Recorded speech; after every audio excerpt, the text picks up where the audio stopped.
Oi, família Petropolitana, boa tarde. É um prazer estar aqui com vocês para o nosso bate-papozinho de toda semana. Hoje nós vamos conversar de peito aberto, com toda a liberdade, com o secretário, chefe do Gabinete Civil do Prefeito, Renan Campos. Renan, atualmente, é o homem pelo qual passa tudo dentro daquela prefeitura. Eu não sei como é que ele aguenta, porque, além disso, ele ainda é presidente do Conselho Municipal dos Direitos da Criança e do Adolescente, que é uma coisa que envolve um trabalho insano, uma atenção enorme e dedicação total. E nesse trabalho do Conselho da Criança e do Adolescente, ele teve uma participação efetiva e concreta na montagem, na estrutura, no recolhimento de todas as candidaturas para aqueles que gostariam de ser conselheiros tutelares. Nós já falamos aqui muitas vezes no Conselho Tutelar. E a minha ideia era ter trazido o Renan antes da eleição do Conselho para explicar para vocês como é que funcionaria aquele esquema. Não deu. Então hoje nós vamos fazer o contrário, nós vamos fazer uma avaliação primeiro de como é que foi esse processo de escolha, de eleição com urnas eletrônicas, para uma votação que é voluntária. Todo mundo fala tanto de voto facultativo, essa foi facultativa. E vamos ver o que o Renan acha de como ela se portou e como os eleitores se portaram e os candidatos também. Então, Renan, é um prazer ter você aqui. Muito obrigada na tua agenda enlouquecida de você tirar um tempinho para a gente bater esse papo. Mas os eleitores estavam todos com saudade de você, os meus telespectadores, então eu preciso ficar insistindo para você vir, te cobrando. Não, me dá um não fala tempinho, isso. Renan, me dá um tempinho, mas aí quando você vem é ótimo. Dona Ana, em primeiro lugar, a senhora não vai brigar, dona Ana? Começando o programa. Eu já desisti de você. Quero agradecer muito a senhora, não só pelo carinho de hoje, a senhora realmente insiste para as nossas agendas, os nossos cafés, o programa da senhora, né, que tem uma audiência incrível. Outro dia eu estava assistindo um pedacinho da Catarina Maú, né? A senhora faz uma sequência de entrevistas com pessoas interessantes da cidade. Não estou falando de mim, não, hein? Estou falando das entrevistas que eu assisto. Mas você é muito interessante, e aí, eu posso dizer. Talvez a relevância que tem é pela função que eu ocupo, óbvio, não é a minha pessoa, mas a função que eu ocupo, que é realmente uma função importante para as coisas acontecerem, e graças a Deus a gente tem conseguido fazer muita coisa andar. Mas, então, em primeiro lugar, assim, agradecer muito a senhora e as pessoas que estão nos assistindo, mas principalmente a senhora pelo espaço aqui no programa. Imagina, pelo convite. É um prazer, Renan, porque eu sei que, além de você ter muito o que dizer, você tem muito conteúdo para mostrar. Sim, então, muita isso coisa para falar. É muito interessante. Mas vamos voltar ao Conselho Tutelar? Vamos. Você se dedicou de corpo e alma à montagem de toda a estrutura daquela eleição.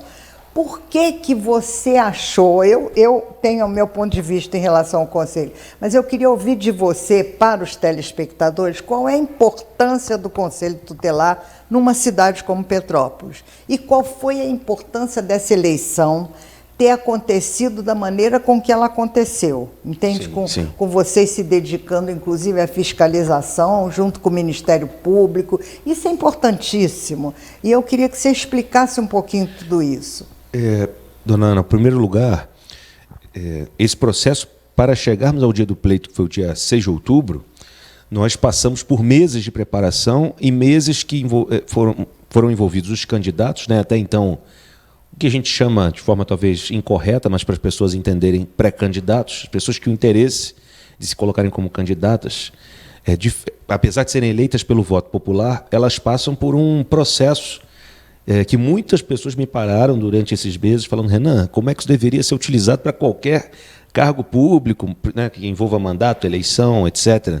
Mas pela questão de pensamento, de entender os que acompanharam a dinâmica da eleição, né? Que é o caso, por exemplo, dos candidatos ao Conselho Tutelar que passaram por algumas etapas. A primeira, documental, tinha que comprovar antes várias etapas. A parte documental entregando, comprovando residência na cidade, o envolvimento com o tema da eleição, que era a comprovação, e o reconhecimento pelo Conselho Municipal dos Direitos da Criança e Adolescente da atividade com criança e adolescente. Depois disso, fizeram uma prova objetiva de 50 questões específica, né, envolvendo o Estatuto da Criança e Adolescente, um curso preparatório, né, na verdade, eliminatório, né, todas as etapas são eliminatórias e obrigatórias, que foi dado pelo Ministério Público, e aí sim puderam ser alçados na posição de candidatos e começar a fazer campanha. Então isso aconteceu desde o final de julho, início de agosto, e terminou agora a campanha no sábado, dia 5, e a eleição dia 6 de outubro. Quer dizer, aqueles que foram para a eleição enquanto candidatos já estavam devidamente selecionados e preparados. Sim. Eles tiveram uma preparação anterior. Né? Mais do que preparação, dona Ana. Mas essa gente surgiu da onde? Então, assim, o que acontece? Primeiro, precisa ser candidato. Qualquer pessoa que tenha vontade, mas diferentemente de um pleito para vereador, para deputado, prefeito, senador, que tem alguns requisitos básicos, né? Como, por exemplo, o senador tem uma exigência de idade que para vereador não tem, presidente da República a mesma coisa. Né, para prefeito, deputado, tem algumas questões específicas que estão previstas na Constituição e na lei eleitoral, mas para Conselho Tutelar, a lei nós seguimos de forma genérica, o que a lei eleitoral determina, já era assim antes da utilização das urnas eletrônicas, mas, além disso, nós criamos o nosso próprio regimento, o nosso próprio regulamento de como funcionaria a eleição aqui. Então, não fui eu sozinho que coordenei. Foi diferenciado dos outros porque, por exemplo, aqui a gente faz exigência, tem município que não coloca exigência de 3 anos para trabalhar com criança e adolescente. Né? Então, são alguns requisitos. Então, esse edital é formulado, aprovado na plenária do CMDCA, é formada uma comissão para poder acompanhar todo o pleito eleitoral, eles que decidem todas as etapas. Nesse momento da condução da eleição, até o final, que é o processo da diplomação, e depois a posse, no dia 10 de janeiro de 2020, é a comissão que é a autoridade máxima na eleição. Num primeiro momento, não é nem o juiz da Vara da Infância que vai julgar eventuais casos, nem o próprio Ministério Público, que é o fiscal de todo esse processo fiscal da eleição. Eles fazem recomendações, acompanham, o nosso diálogo é muito próximo, né, nosso entrosamento com os outros poderes, organizações, instituições da cidade que cuidam das políticas públicas para a criança e adolescente. Nós trabalhamos de modo muito coeso, né, em conjunto, no dia a dia. Então, as coisas funcionam bem, andam bem, com sociedade civil, Ministério Público, Vara da Infância, o poder público, com as secretarias. Então, as coisas funcionam bem. Mas, assim, para não me alongar muito, para não tomar o tempo todo da senhora com uma resposta, né? Mas nós trabalhamos de modo muito árduo desde a virada do ano para o início do ano, porque a gente formula o edital é levado, debatido com o MP, é levado para a plenária do Conselho, forma a comissão, vem todas as etapas, né, que a gente tem que organizar antes, porque parece que é brincadeira, porque as pessoas não veem os bastidores, só vem a propaganda da eleição e no dia para o voto acontecer. Toda a preparação para a eleição, diferentemente para um cargo de majoritário, uma proporcional, para eleger o vereador, o prefeito, o deputado, o governador, o presidente da República, como todos participaram viram no ano passado, né? Nem todos participaram, mas toda essa preparação é diferente e o acompanhamento e a coordenação, porque nós temos a Justiça Eleitoral que cuida só dessa área. E no caso da eleição do Conselho Tutelar, a Justiça Eleitoral nos deu o suporte concedendo as urnas pela primeira vez na história, isso. E 2 técnicos, né, que foi o Rogério e a Camira, que trabalham aqui em Petrópolis, na zona eleitoral, na 65ª, que ajudaram de boa vontade. Eles viram a importância do pleito e a importância da orientação para quem trabalharia naquele dia, principalmente, para orientar até a comissão eleitoral.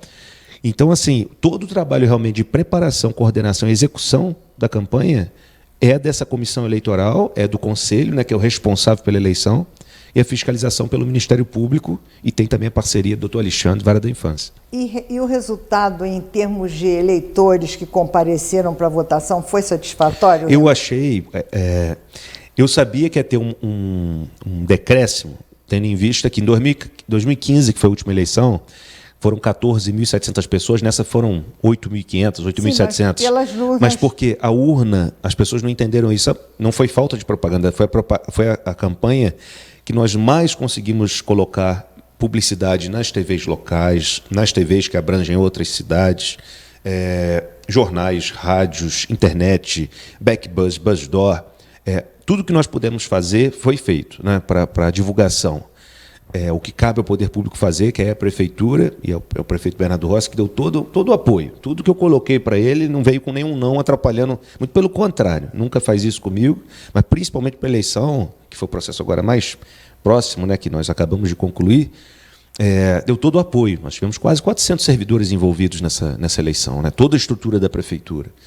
Mas as pessoas, como a urna eletrônica, acontece igual todo mundo vota aqui, votou, por exemplo, a presidente ano passado.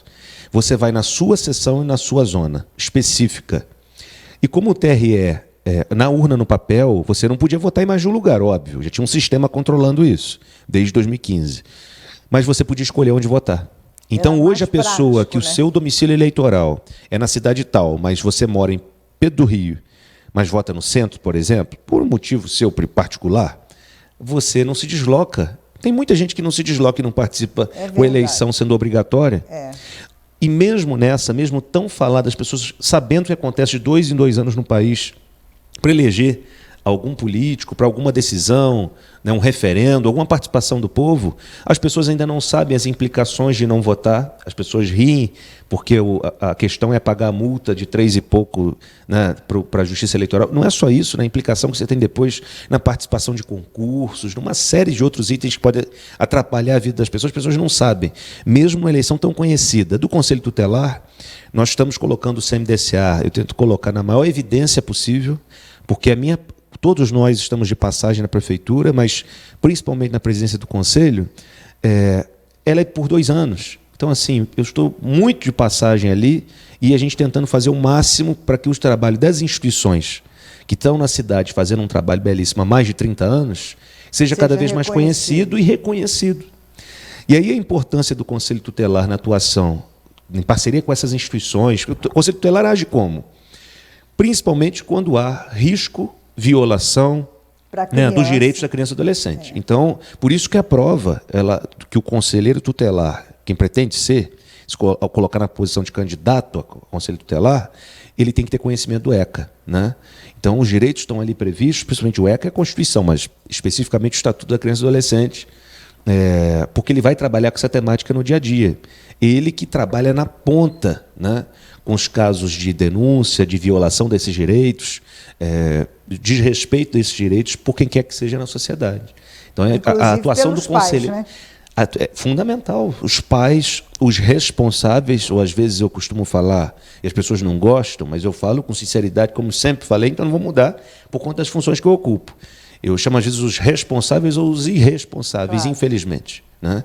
A gente não está para julgar ninguém, mas a gente trabalha com números, dados.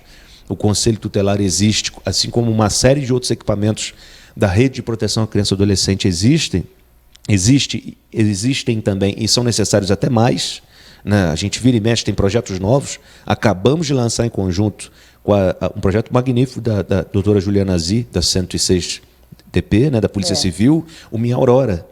Além do que a gente fala, a senhora sabe bem que acompanha a temática da mulher, mas a instrução para as nossas crianças e adolescentes nas nossas escolas. Então, sempre tem ideias melhores, né, ou ideias novas que ajudam as pessoas a terem consciência. Esse processo eleitoral, nós tentamos ao máximo divulgar, para que pudéssemos levar informação para as pessoas de como que funciona, o que é o conselho, por que ele é importante, o que um conselheiro tutelar faz. E a gente vê que é difícil as pessoas entenderem. Não só entenderem, por mais que você fale claro, mas pararem para prestar atenção. Então, é muito mais atenção para a manchete que deram um jornal dos número de abuso sexual de menores em Petrópolis, do que você entender o que o Conselho Tutelar faz, a assistência, a Secretaria de Educação, né, o que é a capacitação do poder público e da sociedade civil para lidar com essa temática. Porque é mais complexo, as pessoas costumam não dedicar tanto tempo para o que é complexo de entender. A rede não é simples. Então, igual na eleição, que não fui só eu sou presidente, sou responsável pelo Conselho, mas envolveu a comissão e uma série de outros órgãos, secretarias, instituições e poderes para que tudo corresse bem. E eu acho que é a primeira eleição que nós não tivemos uma intercorrência, uma solicitação de guarda, de polícia, uma denúncia grave, uma pessoa, né, por questão de boca de urna, de dificuldade, de venda de voto, nada, não havíamos nada. Então, assim, nós saímos disso muito satisfeitos, desde o início até a apuração, até agora, porque o prazo ainda não terminou, né? Nós temos uma série de prazos, a diplomação na sequência e a posse dia 10 de janeiro.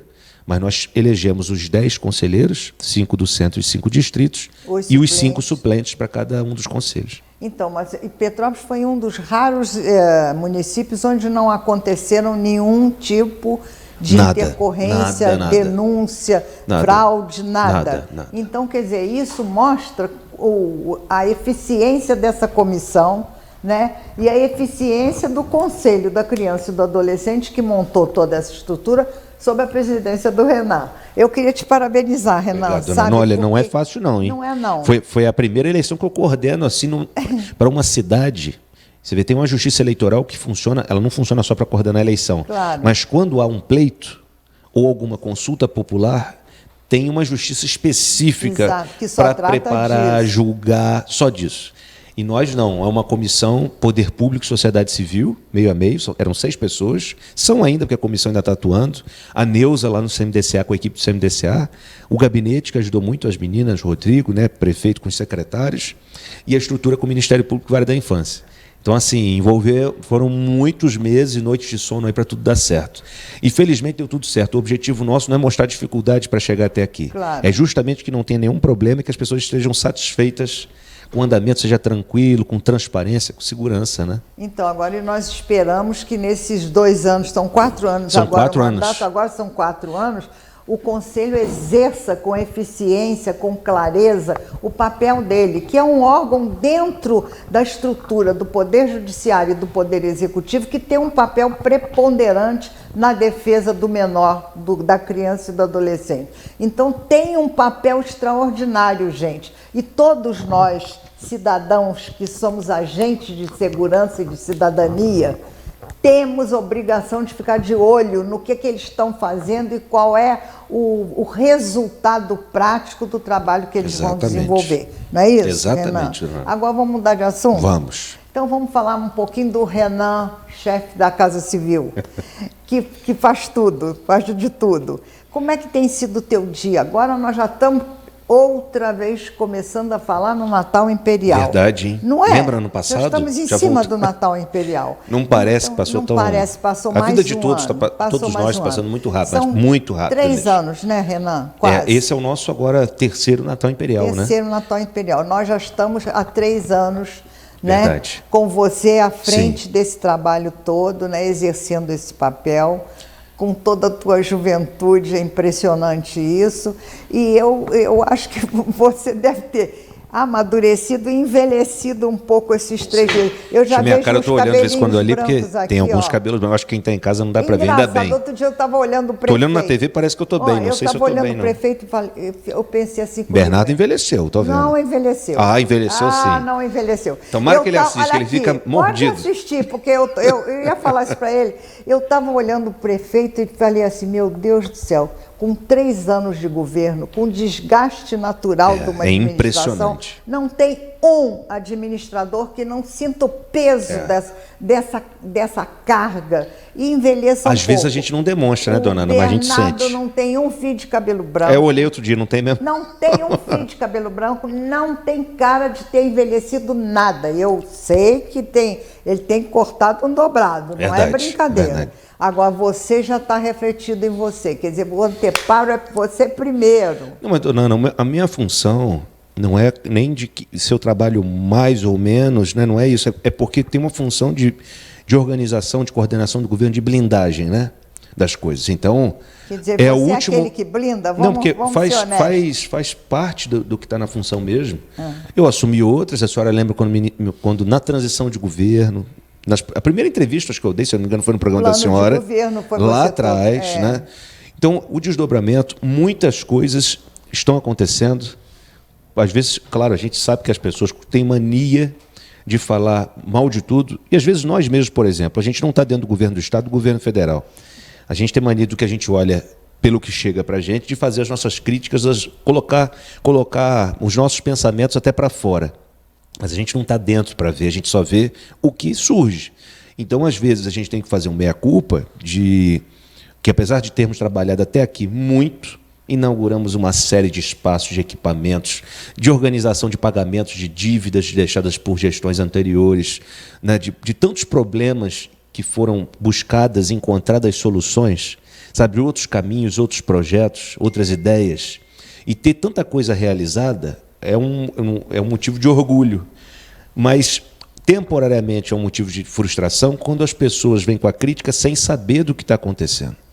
E isso é uma meia-culpa do governo, nosso, é um pensamento meu, né, porque sou eu que estou sendo entrevistado, mas a gente sabe reconhecer que a gente precisa informar melhor, né, comunicar melhor e usar quando tem, por exemplo, espaços de pessoas que se interessam a falar o que acontece de verdade na cidade, como é o caso do programa da senhora, e a crítica, se tiver que fazer, como a senhora tem toda a liberdade para fazer também, porque eu não virei nenhum alucinado que não enxerga o que tem de defeito, pelo contrário, mas nós temos muitas coisas boas em andamento que foram feitas até aqui, né? Então deixa eu te perguntar um pouquinho isso, Renan. É uma angústia assim que eu tenho, enquanto entrevistadora, inclusive, de não poder repassar com toda a transparência tudo aquilo que está acontecendo. Ninguém pode, né? Ninguém tem essa possibilidade de atuar diuturnamente em tudo. Mas eu queria que você falasse... Olha que eu falo de tudo, hein? Faz um sorteio aí, pergunta que eu vou falar. Não, eu queria que você falasse... Não tem como, são muitos assuntos. Eu sei disso. Mesmo os positivos são muitos mesmo, eu estou brincando. Mas eu queria que você, com toda sinceridade, passado quase 3 anos de governo, você pudesse dizer assim, você, quando eu digo você, Bernardo, quer dizer, o núcleo duro do governo, vocês esperavam encontrar uma coisa e encontraram outra com uma dimensão muito maior e muito pior, não é? Vocês conseguiram, nesses 3 anos, pelo menos esse passivo que não tinham conhecimento e que conseguiram, de certa forma, e ainda estão lutando com ele, colocar mais ou menos em dia? Olha, como dona Ana, e quanto? Olha, isso eu posso falar com a senhora, que eu acompanho muito de perto todos os números, né? Eu sei disso. Normalmente, quando eu encontro alguém na rua, em qualquer lugar, o mais crítico da maior oposição que seja, o que é errado, o que tem que precisar ser corrigido, ajustado, a gente tem que ajustar, tem que melhorar, tem que aprimorar.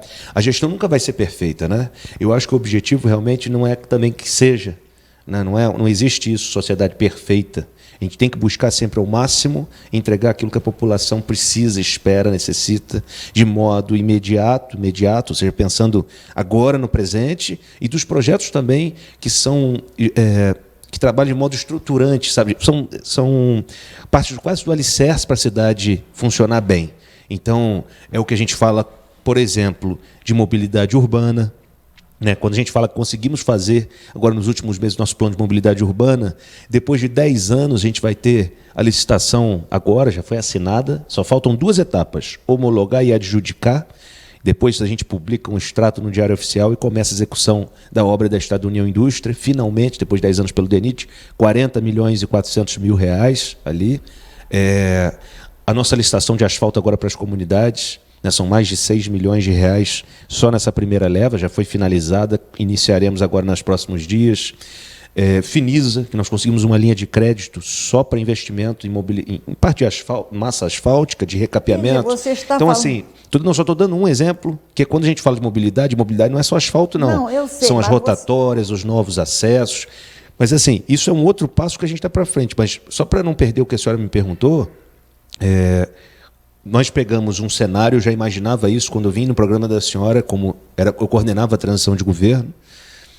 Nós tínhamos um cenário de quase 600 milhões de dívida, eram 565 milhões.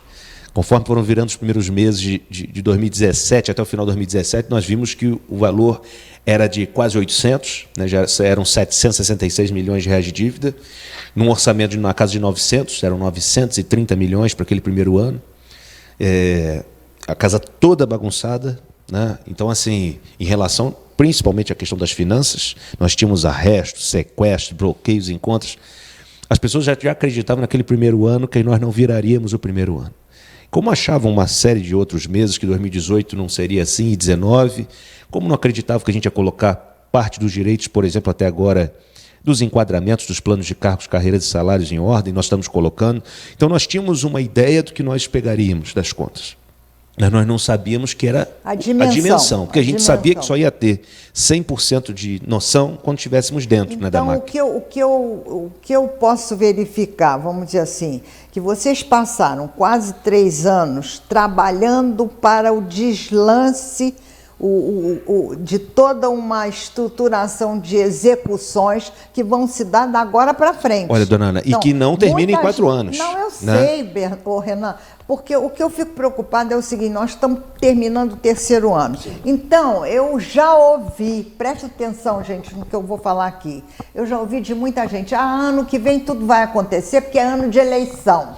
O que eu quero clarear é isso, não é porque é ano de eleição, é porque durante 3 anos eles trabalharam nessa infraestrutura que não aparece. Então, quando ele diz assim agora, nós vamos começar isso, nós vamos fazer assim, só está faltando isso, é porque realmente demora 3 anos nessa burocracia e nessa máquina para as coisas desmontarem. Olha, só de dívidas dos 766 milhões, nós pagamos agora cerca de 170 milhões de dívida já. Vou dar um exemplo. Desde fornecedores da cidade, como o Hospital Santa Teresa, 13 milhões foi deixado de dívida para a gente. Universidade Católica de Petrópolis, 3 milhões de reais deixado para a gente, 100% em ordem já. Então, assim, só para falar 2, para pincelar. Mas só de direitos, que as pessoas não entendem. Mas eles falam que pagaram 170 milhões de dívida, não é possível isso. Olha, nós fizemos muita gestão até aqui, muita. Eu falo isso com seriedade porque... Se eu não quisesse, não estaria no governo. Estou porque quero e faço as coisas que eu faço porque o prefeito Bernardo Rossi me dá autonomia para fazer. Você Mas gosta, olha, só não porque quero, porque gosto mesmo. Então assim, a gente tem que ter muita responsabilidade para criticar e também para poder explanar, né? Porque não adianta a gente explanar se não souber. Então, só de fornecedor, dos servidores públicos, nós pagamos mais de 78 milhões de reais de dívida. PIS atrasado, PIS-PASEP, né? INSS, FGTS já pago. Só do servidor, 78 milhões, só do que estava parado, né? Há anos que a gente colocou em ordem, parcelamentos.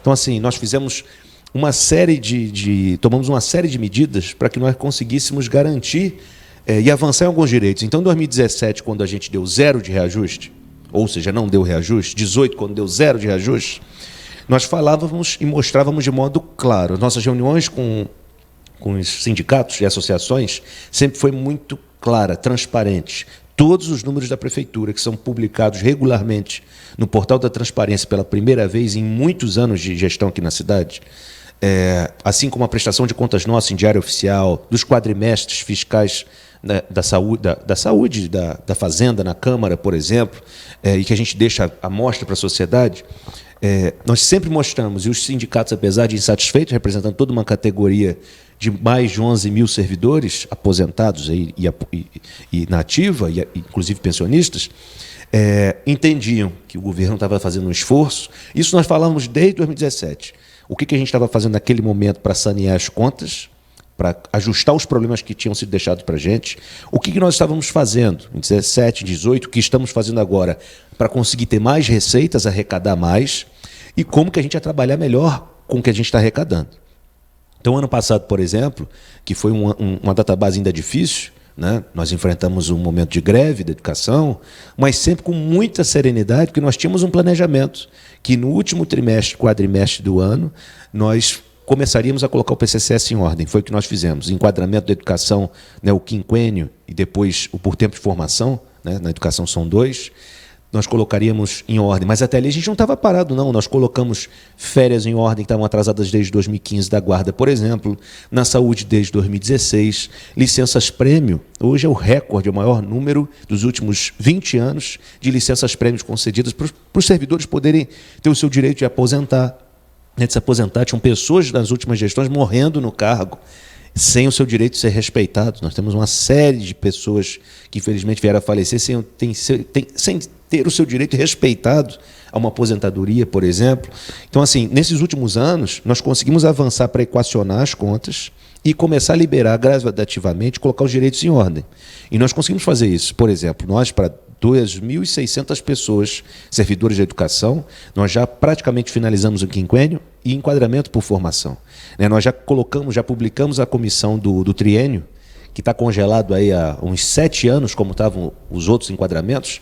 agora para iniciar a concessão a partir do final do ano, né? Então, assim, são muitos direitos represados, né? Estava tudo parado, processos parados, nós estamos colocando em ordem. Quer dizer, vocês optaram por trabalhar para dentro. No primeiro momento sim, mas olha, dona Ana, por exemplo, só esse ano 2019, a gente quando virou o ano, a gente estava na metade do mandato. Nós abrimos um setor de fisioterapia novo, um centro de odontologia, já inauguramos 2 CRAs, já abrimos creche na Augusto Mexica, que era um compromisso de campanha do prefeito Bernardo Rossi, nós conseguimos honrar. O CEOP está funcionando, né, que é a nossa central de monitoramento, referência para as outras, né, para as outras cidades aqui na região serrana, no estado do Rio. Então, assim, a gente conseguiu avançar, colocando direitos dos servidores em ordem, demos o dissídio na database desse ano. Então, assim, a gente conseguiu em todas as áreas, a gente teve avanço. Na saúde, na assistência, na defesa civil, reconhecimento por outras cidades, reconhecimento pela Unicef do busca ativo escolar, porque nós estamos combatendo a evasão escolar de modo concreto, tirando as crianças da rua e colocando dentro da escola. Ampliamos de 4 para 15 escolas em tempo integral. Já está no nosso planejamento para começar o ano letivo 2020 com 23 unidades em tempo integral. A meta são 30 para 2020. Isso é um avanço extraordinário. Nós já reformamos 81 unidades da rede de educação, das 183. Né? Estamos construindo outras novas. Jandira Bourdion vai ser inaugurada daqui a 2 meses. Né, lá na Getúlio Vargas, lá no Quitandinha, obra de anos. Então, assim, nós fizemos gestão, mas muitas coisas estão aparecendo agora e vão surgir ainda dentro desse final do ano, que eu vou poder falar se a senhora me perguntar início do ano que vem, porque teve gestão de meses atrás. Os convênios trabalham assim, as obras não ficam prontas em 2, 6 meses. Então, desde 2017, a gente tem obras startadas e a nossa primeira no governo, só para poder encerrar essa minha fala, foi a entrega do CI, né, lá no Caxambu. Nós temos um centro de iniciação esportiva lá no Caxambu, que só tem 6 no Brasil, único no estado do Rio. Foi entregue em março do ano passado. Então nós temos uma série de entregas e inaugurações nesses últimos meses, esses últimos anos, apesar do nosso pacote de austeridade. E apesar de todas as dificuldades que vocês se depararam e estão tentando sanar. Porque eu acho que administrar é realmente você conseguir escolher as prioridades dentro das emergências. É muito difícil. É muito difícil essas escolhas. É um problema seríssimo. O que é prioridade para um administrador, né? Às vezes não é prioridade para aquele que está sendo penalizado com a falta daquele serviço. Com certeza. Claro, porque é pessoal, né? Mas o administrador tem que ver o todo, tem que ver o geral. Isso uma coisa que é um desafio constante, né, Renato? Dona Ana, olha, é escolha. A Bernardo fala, e é verdade, né, o prefeito Bernardo Rossi, no início da gestão, nós viramos um ano, eu sei porque eu estava coordenando a transição de governo. Então não estou falando por questão de política, não. Eu estava dentro da transição, vendo o que nós assumiríamos, como estava. Nós iniciamos em 2017 sem merenda escolar, com uma série de problemas. Então, assim, ou a gente colocava remédio e médico no posto, merenda na escola para as crianças, ou a gente investia para tapar buraco. Tapa-buraco. Então, ou era o poste para fazer iluminação pública. Então, as pessoas devem estar vendo agora... O que é mais importante? O que é mais importante? Então, a gente está podendo, em 2019... ter um centro histórico com iluminação de LED, a Rua Teresa toda, não sei se a senhora teve a oportunidade de passar, Washington Luiz, Coronel Veiga, Dr. Nelson Saerp, Roberto Silveira, esse entorno todo do centro histórico que agora é indo para as comunidades, está indo para Itaipava, com lâmpadas de LED. Coisa que o João Dória, o governador de São Paulo, está anunciando com pompa do programa dele de iluminação, e a gente já faz aqui em Petrópolis. Então, assim, e com recursos próprios. Nós lançamos agora a segunda etapa do programa Petrópolis Iluminada. São mais de 500 pontos de luz, entre pontos novos e lâmpadas que estão sendo trocadas, né, substituídas, para melhorar a iluminação, o monitoramento que nós não tínhamos na cidade. Nós não tínhamos uma câmera nessa cidade. Nós criamos uma central de monitoramento integrada, com outras forças, já ajudamos a solucionar uma série de crimes em parceria com a Polícia Civil, com a Polícia Militar. Por exemplo, nós saímos de 24 câmeras, já estamos hoje com mais de 50, e chegam agora novas 24 câmeras, e a nossa central de monitoramento agora vai ser com reconhecimento facial. Você só está vendo isso em cidades né, que estão em outro nível já de monitoramento, e Petrópolis está servindo de exemplo para todas as cidades. Vira e mexe, a gente recebe um prefeito de cidade vizinha ou da região serrana do estado para conhecer a nossa central de monitoramento. Vão ser mais de 80 câmeras e já tem todo um planejamento nosso de avanço nessa central para o primeiro semestre do ano que vem.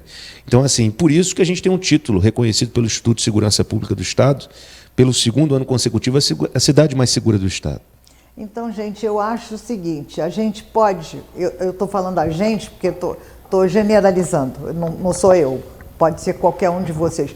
Pode dizer assim, eu não concordo com essa opção de prioridade que foi feita pelo governo. Isso é um direito de cada um de nós. E aí é que se montam as oposições, né? Porque acham assim, não, eles priorizaram fazer isso, eu acho que ele devia fazer aquilo. Isso é um direito individual de cada um de nós, de cada um de vocês. Mas o fato é dizer que não foi feito nesses 3 anos uma revolução interna nessa máquina administrativa, é não querer olhar o que aconteceu, o que realmente mudou. É isso que eu acho que o Renan falando, com esta fala do homem que realmente articula todas essas mudanças, como ele falou, ele é um anteparo, então ele falando isso, dá para a gente colocar com toda a transparência, clareza e tranquilidade o que aconteceu, o que foi feito. Se as pessoas não concordam ou não, é um direito de cada um, claro. Mas que foi feito, foi feito. E dentro desse pensamento, Renan, eu, individualmente, sempre fui contra a reeleição. Sempre fui. Porque eu acho que você trabalha alguns anos para que aconteça aquilo de 4 anos depois. Quando eu estive esses 3 anos aí dentro dessa máquina com vocês, eu comecei a ver que a máquina administrativa é tão burocrática, é tão lenta, é tão emperrada, vamos dizer assim, as coisas custam tanto a deslanchar e acontecer que realmente não dá tempo. Olha, então, é quando verdade, você fala assim, vai acontecer agora, não é porque vai acontecer agora, porque ano que vem é ano eleitoral, é isso que eu queria clarear. Vai acontecer agora porque não conseguiu acontecer antes, não é? É isso que tem que ser claro, então é preciso mais tempo? Não, olha, vou falar com a senhora. Mais do que isso tudo, talvez algumas coisas eu não vá lembrar, mas, por exemplo, mais interessante do que as pessoas que criticam ou que têm soluções para as coisas melhorarem, é perguntar lá na posse de uma obra parada há anos se a UBS da posse não está funcionando bem. Nós inauguramos agora há poucos meses. As pessoas que estão precisando de uma unidade básica de saúde lá em Araras, antes precisavam falar assim, poxa, a gente precisa aqui do médico de família, precisa da fonte. Quantos anos que ficou Foi aqui? mais uma UBS inaugurada, foi em maio. Então, assim, e outra, para quem... Eu falei isso uma vez no programa da senhora, e normalmente as pessoas falam, Renan, você não pode ficar falando essas coisas. Mas eu não posso deixar de falar e de agir do jeito que eu sempre fui. Não vou mudar por causa da função que eu estou ocupando. Então, assim, mas para quem está na torcida contra, vem aí, a gente vai inaugurar CREAs dos distritos. Agora, segundo semestre, começa entre o final desse mês e novembro. Nós vamos inaugurar o Centro Obstétrico no Alcides Carneiro, que as obras estão de vento em popa. Vem aí Banco de Leite para dezembro, Vicenzo Rivetti para ser entregue em dezembro, fora a creche que está saindo lá, falando UBS. Isso, eu vou querer que você venha aqui Não, em e as dezembro obras e estão... dizer, já entreguei tudo Olha, isso. e as obras estão andando muito bem. Um sonho para a comunidade da região dos distritos, que é ter onde funcionava o prédio de um hospital particular, que era lá da Unimed, lá perto do Bramil, lá em Itaipava, do Extra. Não posso ficar falando nome, fazendo merchan, né? Mas não é merchan, não. É só para as pessoas se localizarem. Que vai sair nosso serviço de urgência e emergência lá em Itaipava, né? A UPA dos distritos. A obra também fica pronta agora em dezembro. Nós vamos entregar, né, os 776 apartamentos do Vicenzo Rivetti. E assim, dona Ana, é a maior política habitacional, entrega de unidades habitacionais da história da cidade. Né? Então, assim, fora o que nós já entregamos na posse, os primeiros blocos, fora os 2 últimos blocos também, vão ficar prontos agora nesses próximos meses. E a gente não para por aí não, tá? A gente tem uma meta muito mais ousada, eu não ouço nenhum prefeito no país falando isso, mas vou focar no Estado para o pessoal não achar que eu estou exagerando. Nós vamos zerar a fila para creche na nossa cidade. Nós temos uma política agora agressiva no sentido de estarmos focados em novos espaços né, para tirar as nossas crianças que estão esperando a fila para a creche e as novas que virão, né? Até novembro de 2020, são mais de 2.000 vagas para creche na cidade. Isso nunca aconteceu na história de Petrópolis, né? Somente nesse semestre são mais de 1.100 vagas. Então, mais do que a gente que está aqui falando, é a criança que está tendo a carteira nova na escola. Nós já entregamos agora para esse segundo semestre desse ano letivo mais de 5.000 novas carteiras, mais as mesas para os professores. Vocês, né? Já entregaram. Para 5.000. Vai chegar para a rede inteira mobiliária escolar o ano que vem. É a primeira vez que nós vamos entregar um kit escolar completo para todos os alunos da rede. Sabe quantos alunos tem a nossa rede, dona Ana? Do berçário até os anos iniciais, que a gente chama de ensino fundamental, e a gente tem uma exceção em Petrópolis de ter uma parcela de ensino médio, que é competência do Estado, né? Que é o nosso liceu. São mais de 42.600 alunos em Petrópolis. Então vai chegar kit escolar, kit esportivo, não vai chegar, por exemplo, mesa de ping-pong, não vai chegar para todas as unidades, porque tem creche, não vai ter mesa de ping-pong, óbvio. Então nós fizemos um material muito detalhado, tudo sendo licitado agora. Só de material escolar são mais de 5 milhões de investimentos. Então, é o profissional da educação que tem que estar capacitado, com o seu PCCS em dia, né, sendo reconhecido, recebendo em dia, algo que o Bernardo nunca deixou atrasar. Nós pagamos depois dessa crise toda, por mais que nós tenhamos pego uma prefeitura praticamente quebrada, nós não atrasamos um salário do servidor, sempre pago no último dia útil de cada mês até hoje. Então, e vou falar, a nossa folha é na casa de 500 milhões de reais, tá? 500 milhões de reais só de folha. Então, metade do nosso orçamento é só para pagar folha. E mesmo assim nós estamos colocando os direitos todos em ordem. Desde o auxiliar de serviços gerais agora, que com a lei o projeto de lei que o Bernardo mandou para a Câmara e já foi sancionado, devolveu e foi sancionado, tem funcionário que vai receber uma gratificação do auxiliar de serviços gerais que vai colocar 50% de reajuste no salário dele.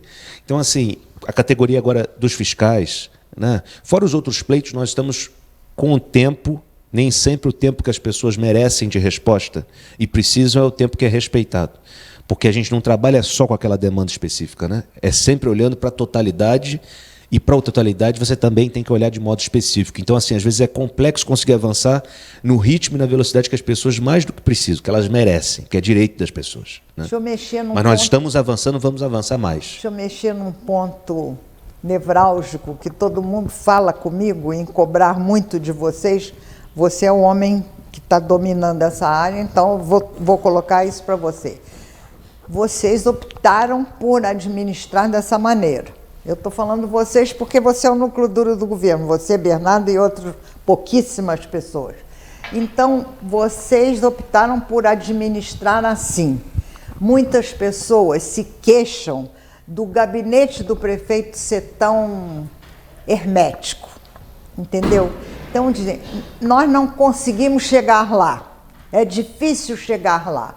O que você responde aqui, numa emissora aberta, frente às câmeras, para esses que estão do lado de lá, e que já me fizeram esse questionamento várias vezes.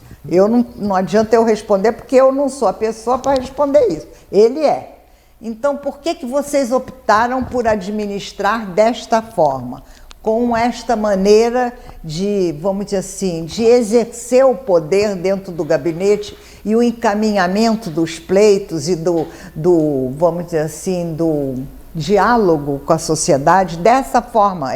É uma opção, cada um faz o que quer, gente. Quando está lá e tem a caneta, faz o que acha que deve fazer. Então... Mas, dona Ana, eu vou me permitir discordar da senhora assim, em parte, pelo seguinte.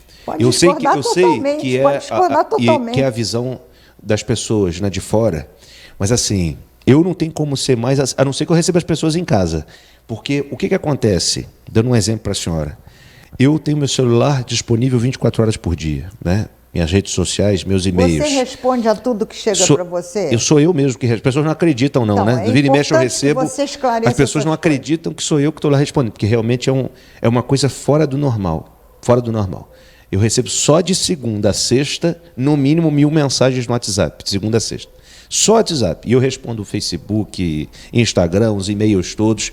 Despacho todo. Tem gente que escreve aqui na cidade, com certeza deve estar nos ouvindo, e escreve para o gabinete, escreve para o Bernardo, né? Escreve para mim, escreve para o secretário. Tudo. ainda chegam muitas cartas no gabinete.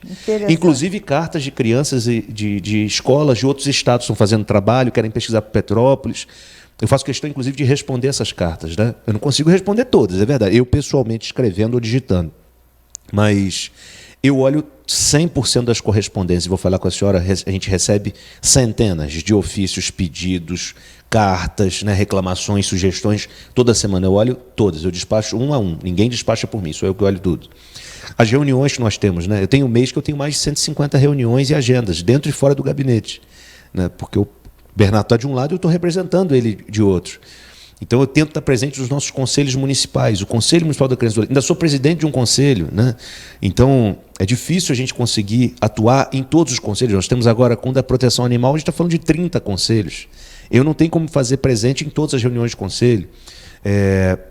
O gabinete, por essa sequência de reuniões e agendas ali internamente e fora, eu nunca estou no gabinete parado, que seja 10 minutos sem fazer nada, olhando para cima. Nunca fiz isso. Então, continuo trabalhando aquelas horas que eu falava com a senhora em 2017, todo mundo acha que é mentira, 16, 18 horas por dia. Então, assim, é algo exaustivo. Por isso que a senhora está falando, está vendo cabelo branco, você já envelheceu. Você acha que você é muito centralizador? Não, mas não é de centralizar, é porque as demandas são tantas. Né? E tudo passa por você. Tudo. Não é que passe por mim, mas passa. tem uma coisa que passa. As pessoas... O que acontece? Colocaram uma coisa que já é normal, né? Tem que passar pelo gabinete do prefeito. E, obviamente, para fazer um filtro nas coisas, né, principalmente do que é bom, porque eu tenho muita responsabilidade na função que eu estou, não é porque eu sou responsável só, não. É pelo que a função exige.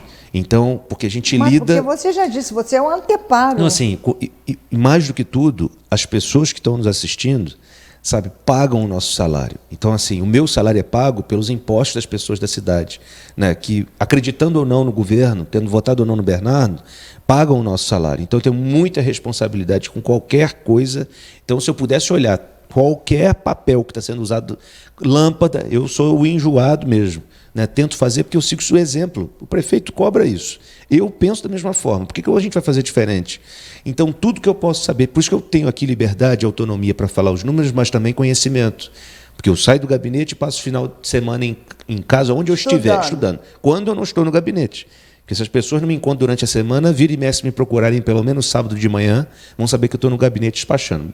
Então, assim, a gente faz do máximo para se dedicar e atender a todos. Mas as pessoas... né, eu sei que é muita gente, são 306 mil pessoas na nossa cidade.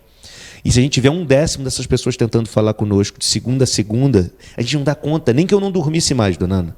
Mas, assim, o Bernardo tenta estar muito presente, tem agendas todos os dias até num bairro da cidade. Todos os dias, até final de semana. Então, assim, olhando os problemas, mas também conversando com as pessoas, ouvindo.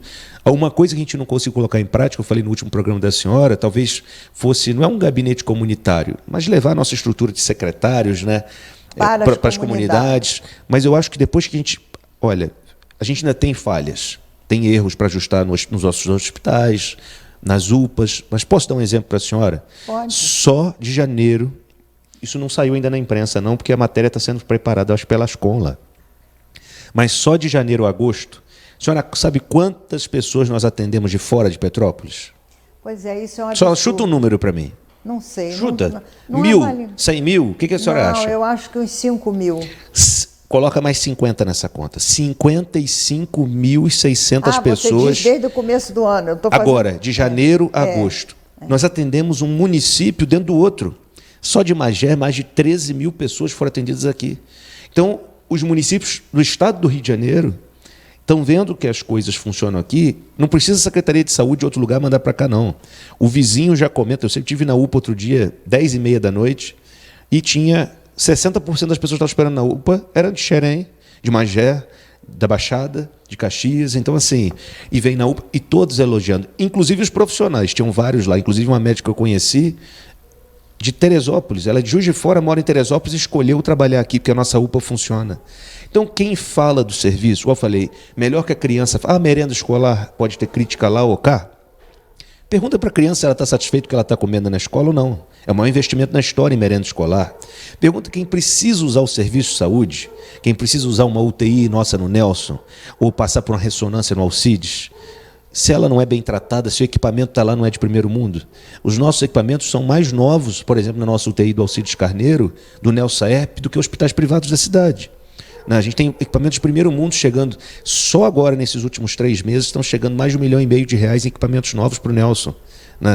Então, o investimento está sendo assim grande. Desde o final do ano passado, são mais de R$ 9 milhões que estavam praticamente perdidos em emendas parlamentares. Nós estamos recuperando tudo. Fora os investimentos novos, nós estamos conseguindo, abrindo novos equipamentos. Além das 2 UBS que eu falei com a senhora, nós vamos entregar UBS Correias, UBS Bingen, a UBS Caxambu, que já está com mais de 65% das obras prontas. Então, pelo menos 5 UBS que um único governo vai entregar. Moradia popular e segurança pública. Então, quando a gente olha no todo... Você falar isso que vamos entregar, para todo mundo já saber que está no planejamento que isso vai sair. Já. Não é porque, assim, vamos dizer, porque eu estou ficando preocupada com esses prazos de vocês eleitores, ouvintes, telespectadores, amanhã dizer, vai fazer porque é ano eleitoral. Não. Eu não gostaria que fosse, vamos dizer assim, aferido a esse tipo de coisas que está acontecendo, esse boom de inaugurações que vão acontecer, ao ano eleitoral que começa. Eu não gostaria disso, por isso é importante registrar o que o Renan está falando aqui, porque já está na pauta das inaugurações, quer dizer, já está caminhando para acontecer. Dona Ana, por exemplo, para entregar alguma coisa em janeiro do ano que vem, em fevereiro, em março do ano que vem, depende da obra. Então tem obra que vai demorar 6 meses, tem obra que demora 3 meses. Por exemplo, a UBS Caxambu é para ser inaugurada esse semestre. Um SEI novo que nós vamos abrir... Você está esquecendo da Sala Lilás. Não. Sala Lilás é agora. É a primeira das entregas nossas, junto com o Centro Obstétrico, é a Sala Lilás e a extensão nós estamos fazendo lá do IML, no Alcides Carneiro. É um complexo de obras, Banco de leitos, Centro Obstétrico, novas UTIs em março do ano que vem. Em janeiro, toda a parte de pediatria para as crianças em janeiro. Então, assim... tem todo um planejamento desenhado. Uma coisa que as pessoas cobram muito, terminal rodoviário Centro. Já foi licitado, assinado esses últimos dias de detalhes agora, a obra começa nas próximas semanas de agora. Então, claro, essa obra começa agora em outubro, não vai ser entregue no mês seguinte, ela vai ser entregue em 2020. Mas as pessoas vão ver essa sequência de obras, só do asfalto que eu falei com a senhora, mais a parte de mobilidade urbana, que envolve terminais rodoviários, e não é só do centro, não. Quem está usando o terminal rodoviário lá de Correias e de Itaipava deve estar vendo que a iluminação, que estava muito ruim, foi totalmente repaginada. Agora vem toda a parte nossa de telhados, asfaltamento, vão entrar bancos de qualidade para as pessoas poderem sentar, confortáveis, vai ter Wi-Fi com TVs novas, tudo no planejamento, sabe? Nós não estamos trabalhando nada fora. Se fosse para trabalhar com essa perspectiva, dona Ana, aqui nós vamos fazer pro ano eleitoral e trabalhar na política com politicagem, eu não estaria aqui falando, não estaria na função que eu estou ocupando. Mas é óbvio que você não ia estar falando, que você não falaria isso, é mais do que isso. Acho que se fosse para fazer isso, o Bernardo não seria prefeito da cidade. Ele poderia ter continuado a carreira dele no Legislativo com outras perspectivas de vida. Ele quis fazer aqui para nós colocarmos a cidade em ordem, e assim eu também me propus com o convite dele. E a gente tem conseguido colocar muitas coisas em ordem e realizar muita coisa. E quem é do contra vai ter que se acostumar a ver muitas entregas. Nós temos uma sequência só de creches, dona Ana. Agora, nós vamos abrir um espaço novo do CREI, que é a parte de inclusão, que nós temos na rede de educação. SEI Castelinho, lá no final da UCP, perto da UCP, Benjamin Constant, quase 10 anos fechado ou mais, SEI inaugurados, SEI Correias, SEI da Curva do S, lá no Quissamã, todos prontos, inaugurados daqui a um mês e meio. Gente, olha, marquem esses prazos. Nós estamos terminando o programa. É assim, o prazo é curto para tudo, até para o programa e para tudo que o Renan tem para falar. Então, Renan, eu queria só, antes de terminar o programa, te fazer uma pergunta. Você está cansado? Se eu estou cansado? Não, assim, o cansaço que eu tenho, de verdade, se hoje eu tiver que entrar na prefeitura, estou indo para o gabinete, nós estamos ao vivo, numa reprise, eu talvez estarei lá na reprise, não sei que horas vai passar, nas reprises. Não, mas já está no Facebook. Mas olha, vou falar com a senhora. Ao mesmo tempo. Se eu tiver que sair aqui agora, eu estou exausto essa semana, Estou vindo uma batida que eu não paro, de segunda a segunda, nas últimas semanas todas, eu não sei desde quanto tempo. Mas se eu tiver que ir agora lá e com a missão, com o Bernardo, com os secretários, ou mesmo que sozinho, tiver que resolver e não dormir essa noite, eu não vou dormir essa noite. Então, assim, claro que cansa, né? A gente é ser humano, mas o cansaço não é porque você está cansado do que está fazendo, está sem perspectiva, muito pelo contrário. É porque é tanta coisa, e a gente vai vir, nós viremos agora, né?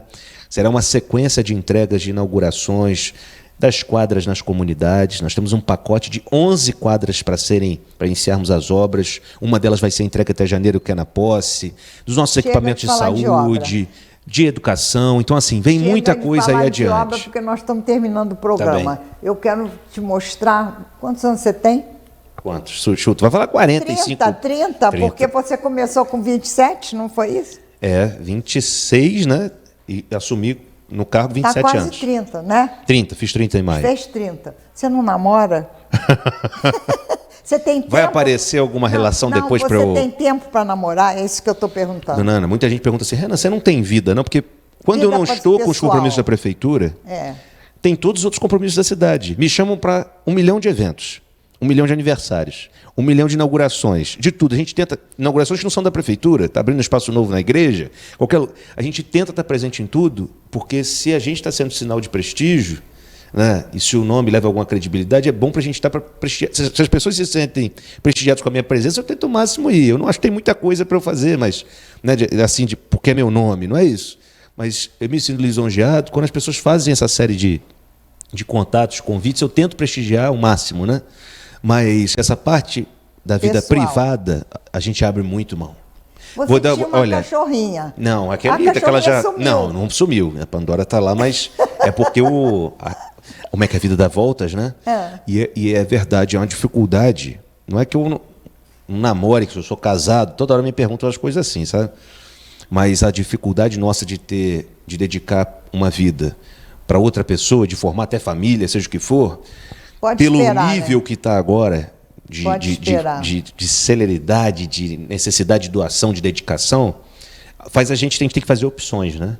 Então eu consigo, claro, ter a minha vida para parar um pouco, para pensar, para ler, mas é um tempo muito mais reduzido se eu tivesse talvez em qualquer outra profissão. Inclusive advogando, dando aula. Claro. Eu teria um outro planejamento. O poder público, você não tem planejamento. É absorvente. 24 horas por dia. É absorvente. Se eu não parar lá de madrugada, não para. É um apostolado, né? É impressionante. Impressionante. A gente fala às vezes, por que o padre não casa? É por isso. Mas, dona Ana, é um apostolado. Vai fazer uma pergunta. Vai chegar agora, vai ter depois um Disque Renan, alguma coisa aí? A senhora vai dar um número? Se você estiver apto...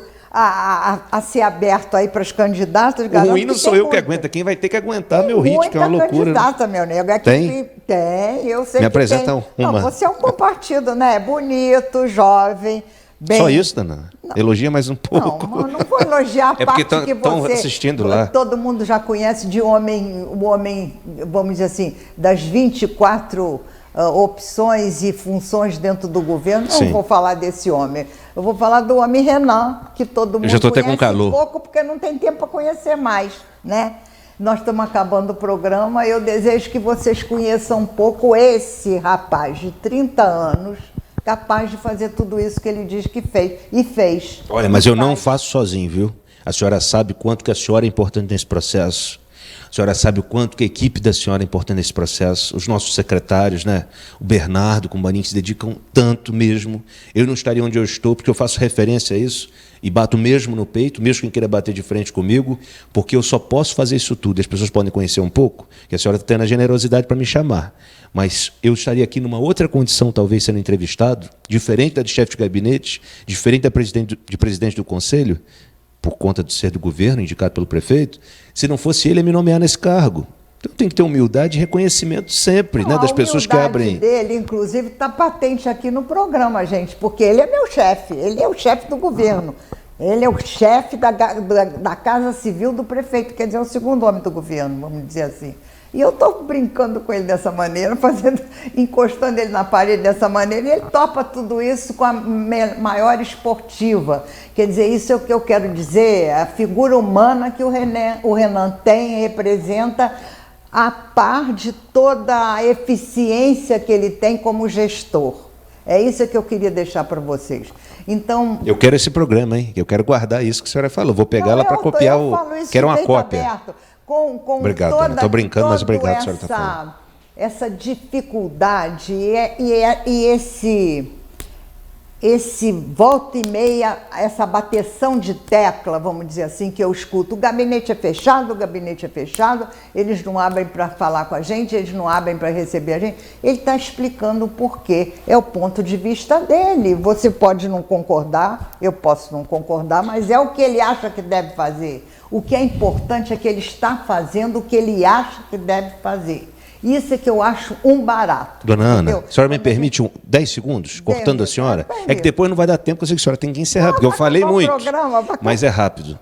Eu tenho um e-mail institucional, né, que tem toda uma assessoria do gabinete que acompanha, né, que é o renancampos@petropolis.rj.gov.br, e assim também é do gabinete, né, o gap@petropolis.rj.gov.br. A gente tem os telefones do gabinete, depois a senhora fica à vontade para passar. Mas o gabinete é tão fechado que eu fiz isso a primeira vez no programa da senhora e vou fazer de novo hoje. Vai ficar gravado, não vai ficar no Facebook e tal? Facebook direto, YouTube, tudo. É fácil de me achar, é que é muita agenda, né? Mas está precisando de qualquer coisa, de uma ideia, de sugestão, da crítica, reclamação. Meu celular, que é 99395-2668, só tenho esse número, o pessoal não acredita, mas é só esse, só eu que mexo. Né? Sendo urgente ou não, tem uma crítica, uma sugestão, estou aberto. O gabinete nunca esteve fechado. Nós podemos, ouvir pessoas que têm experiência como a senhora para poder melhorar. Mas nunca foi uma orientação, muito pelo contrário, as meninas são sempre orientadas, têm muito boa vontade para atender a todos, a sua equipe é desde lá de baixo, lá de cima. A nossa Ascom tem determinação e todos os repórteres, jornalistas da Ascom trabalham com um peito muito aberto de atender as demandas da cidade, da imprensa, das pessoas, assim como eu, né? Fora o Bernardo, que eu não preciso falar, mas estou à disposição, porque a senhora precisar. Em algum momento, se puder voltar aqui, que eu voltaria com muito prazer. Eu sei que eu tomei o tempo todo da senhora falando sem parar, mas eu estou à disposição da senhora, tá? Eu quero, como a senhora precisar. Eu vou ficar em cima de você para você voltar, porque eu acho que é preciso você se mostrar, entende? Como um homem forte do governo, porque você mostra o governo.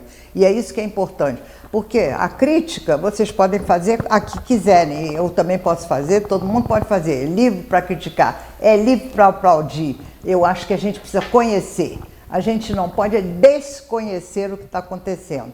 Criticar, aplaudir ou não, isso é direito de cada um. Agora, desconhecimento é falta de opção, de interesse pelas coisas da cidade. E isso é que eu não queria que acontecesse, eu estando aqui e podendo conversar com o Renan dessa forma aberta, livre que a gente tem aqui para conversar.